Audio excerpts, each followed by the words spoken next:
Hey guys, Yamahaவோட MT15 version 3யோட official trailer பார்த்தீங்க அப்படின்னா லான்ச் பண்ணியிருக்காங்க. இப்போ நீங்கள் பார்க்குற இந்த 155cc single cylinder MT15 version 3 பார்த்தீங்க அப்படின்னா இந்தியாவில் கூடிய சீக்கிரம் இப்போ நீங்கள் பார்க்குற இவ்வளோ கலர் ஆப்ஷனில் வந்து லான்ச் பண்ண போகிறாங்க.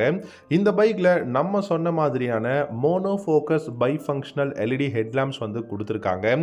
எப்போ லான்ச் பண்ண போகிறாங்க, இப்போ நீங்கள் பார்க்குற இந்த பைக்கோட ப்ரைஸ் என்ன இருக்க போகுது அப்படிங்கிறதெல்லாம் கொஞ்சம் டீட்டெயில்டாக இந்த வீடியோவில் நம்ம பார்க்கலாம். உங்களுக்கு MT15 பிடிக்குமா இல்லாட்டி NS200 பிடிக்குமா அப்படிங்கிறத வீடியோவோட காமெண்ட் செக்ஷனில் காமெண்ட் பண்ணுங்கள். இந்த வீடியோ பிடிச்சிருந்தா லைக் பண்ணிக்கோங்க, நம்ம சேனல் பிடிச்சிருந்தா சப்ஸ்கிரைப் பண்ணிக்கோங்க. இந்த Yamahaவோட MT15 வெர்ஷன் 3 மாடல் பார்த்தீங்கன்னா சவுத் ஈஸ்ட் ஏஷியன் கண்ட்ரியான தாய்லாந்து அண்ட் இந்தோனேஷியாவில் பார்த்தீங்கன்னா இப்போ ரீசெண்டாக வந்து லான்ச் பண்ணியிருக்காங்க. ஸோ எப்போவுமே வந்து அந்த கண்ட்ரியில் லான்ச் ஆனதுக்கு அப்புறமா தான் இந்தியாலையும் வந்து லான்ச் பண்ணுவாங்க. நம்ம வெர்ஷன் 1 வெர்ஷன் 2லேருந்து நம்ம பார்த்துக்கிட்டு இருக்கோம். ஸோ அப்படி பார்க்கும்போது இப்போ ரீசெண்டாக தாய்லாந்து அண்ட் இந்தோனேஷியாவில் லான்ச் பண்ண MT15 வெர்ஷன் 3ல என்ன அப்டேட்ஸ் கொடுத்துருக்காங்க அப்படின்னு பார்த்தீங்கன்னா, ஃபர்ஸ்ட்டாக என்னை பொறுத்த வரைக்கும் நம்ம ரெகுலரான வீடியோவில் MT15 வீடியோவில் சொல்லிட்டு இருந்த மாதிரியான mono focus by functional LED headlamps அப்படிங்கிறத வந்து ஆட் பண்ணியிருக்காங்க. ஸோ இந்த மோனோ ஃபோக்கஸ் அப்படிங்கிறது பார்த்தீங்கன்னா குளோபல் மார்க்கெட்லேயே ரொம்பவே வந்து ஒரு அப்டேட்டான ஒரு பை ஃபங்க்ஷனல் எல்இடி ஹெட்லாம்ப் அப்படின்னு சொல்லலாம். ஸோ இதனால் வந்து நமக்கு அது அந்த லைட் கொடுக்கக்கூடிய பிரைட்னஸாக இருக்கட்டும் இல்லாட்டி விசிபிலிட்டி த்ரோ இது எல்லாமே வந்து பார்த்திங்க அப்படின்னா நமக்கு வந்து பெஸ்ட்டாக கிடைக்கும் அப்படிங்கிறது தான் Yamaha சொல்லியிருக்காங்க. So mono focus by functional LED headlamps கொடுத்துருக்காங்க. அண்ட் கலர் ஆப்ஷன்ஸ் பார்த்தீங்கன்னா மேட் பிளாக்ல கொடுத்துருக்காங்க அண்ட் மேட் ப்ளூ அப்படிங்கிற ஆப்ஷன் புதுசாக வந்திருக்கு. அதே மாதிரி பார்த்தீங்கன்னா இன்னும் இந்த சியான் ஸ்ட்ரோ மாதிரியான கலர்ஸில் நிறைய டிஃப்ரெண்ட்டான கலர் ஆப்ஷன்ஸும் வந்து கொடுத்துருக்காங்க.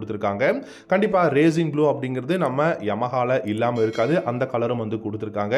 இதுக்கப்புறம் பார்த்தீங்க அப்படின்னா நமக்கு golden colour USD front forks இருந்த இடத்துல மேபி இந்த மாடல் பர்டிகுலர் மாடலில் நமக்கு பிளாக் கலரில் யூஎஸ்டி ஃப்ரண்ட் ஃபோக்ஸ் கொடுக்கறதுக்கும் சான்சஸ் இருக்குது. கண்டிப்பாக இந்தியாவில் கோல்டன் கலர் யூஎஸ்டி ஃப்ரண்ட் ஃபோக்ஸ் தான் வரப்போகுது. ஸோ இந்த மாதிரியான சில சேஞ்சஸ் வந்து கொடுத்துருக்காங்க. அண்ட் டிஜிட்டல் இன்ஸ்ட்ருமெண்ட் கிளஸ்டரில் பார்த்தீங்கன்னா நேவிகேஷன் அப்படிங்கிற ஒரு விஷயம் வந்து ஆட் பண்ணியிருக்காங்க தாய்லாந்து அண்ட் இந்தோனேஷியாவில்.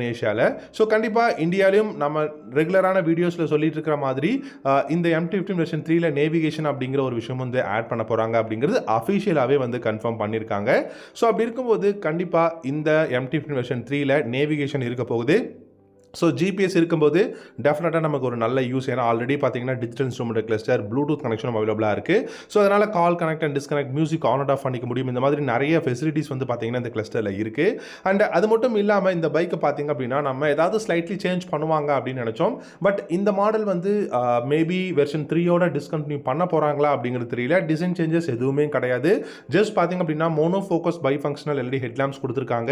அண்ட் தென் நமக்கு பார்த்தீங்கன்னா நேவிகேஷன் அவைலபிளாக இருக்குது, கலர் ஆப்ஷன்ஸ் கொடுத்துருக்காங்க. இந்த மூணு வந்து பார்த்தீங்கன்னா மேஜரான அப்டேட் அப்படின்னு சொல்லலாம். அது மட்டும் இல்லாமல் இந்த பைக்கோட இன்ஜின் அந்த ஒரு ரிஃபைன்மெண்ட் அப்படிங்கிறத பண்ணியிருக்காங்க. ஸோ இன்ஜின் ரிஃபைன்மெண்ட் அப்படிங்கும்போது சிசி எதுவும் இன்க்ரீஸ் பண்ண கிடையாது, ஆனால் ட்வீக் பண்ணியிருக்கோம். அதனால் இனிஷியல் பிக்கப் வந்து இன்னும் கொஞ்சம் பெட்டராக இருக்கும் முன்னாடி இருந்த வெர்ஷன் 2 இருக்கிறத விட அப்படிங்கிறத சொல்லியிருக்காங்க. கண்டிப்பாக டாப் அண்ட் பர்ஃபார்மன்ஸும் பெஸ்ட்டாக இருக்கும் அப்படிங்கிறத நம்ம எதிர்பார்க்கலாம். கண்டிப்பாக இது 150க்கும் மேலே போகிறதுங்கிறது கொஞ்சம் கஷ்டம் தான். ஏன்னா இது 150cc. ஏன்னா இப்போவே பார்த்தீங்கன்னா 145க்கும் மேலே தாராளமாக MT15ஆல் வந்து போக முடியும். நல்ல ஒரு அக்ரெசிவான ரைடிங் எக்னாமிக்ஸ் வந்து கொடுத்துருக்காங்க. இன்றைக்கும் பார்த்தீங்க அப்படின்னா இந்த பைக்கில் பெரிய பெரிய மைனஸாக எல்லாரும் சொல்கிறது சீட் தான். அதுவும் பில்லியன் சீட் ரொம்பவே வந்து பார்த்திங்க அப்படின்னா ஷார்ட்டாக இருக்குது. ஸோ பில்லியனை உட்கார வைக்க முடியல, இந்த மாதிரி நிறைய விஷயங்கள் சொல்கிறாங்க. இது வந்து பார்த்திங்கன்னா நமக்கு வந்து ஒரு நேக்கட் ஸ்ட்ரீட் ஃபைட்டர் ஒரு சிட்டிக்குள்ளே டிராஃபிக்கில் யூஸ் பண்ணுறதுக்கு ரொம்பவே வந்து பார்த்திங்கன்னா ஹேண்ட்லிங்கும் பெஸ்ட்டாக இருக்கணும் அப்படிங்கிறதுக்காக தான் இந்த மாதிரியான ஒரு டிசைன் பேட்டர்னில் கொடுத்துருக்காங்க. நீங்கள் MT03 எல்லாம் எடுத்து பார்த்தீங்கன்னா அது ரொம்ப பெரிய பைக்காக இருக்கும், சீட்டிங்கும் பர்ஃபெக்டாக இருக்கும். இந்த பைக்கை என்ன பொறுத்த வரைக்கும் பார்த்தீங்கன்னா 5500லேருந்து 7800 வரைக்கும் ப்ரைஸ் இன்க்ரீஸ் பண்ணுறதுக்கான சான்சஸ் இருக்குது அப்படிங்கிறத Yamahaவே அஃபிஷியலாக வந்து சொல்லியிருக்காங்க. ஸோ நம்ம வெயிட் பண்ணி பார்க்கலாம் அப்கமிங் டேஸில் இல்லை அப்கமிங் மந்த்ஸில் இந்த MT15 வெர்ஷன் 3 பார்த்தீங்கன்னா இந்தியாவில் அஃபிஷியலாக லான்ச் பண்ணுறதுக்கான பாசிபிலிட்டிஸ் இருக்குது. நிறைய இன்ட்ரெஸ்டிங்கான பைக்ஸும் இருக்குது. நம்ம சேனலை தயவு செஞ்சு சப்ஸ்கிரைப் பண்ணிக்கோங்க. தேங்க்யூ ஸோ மச் ஃபார் வாட்சிங். அடுத்த வீடியோவில் பார்க்கலாம்.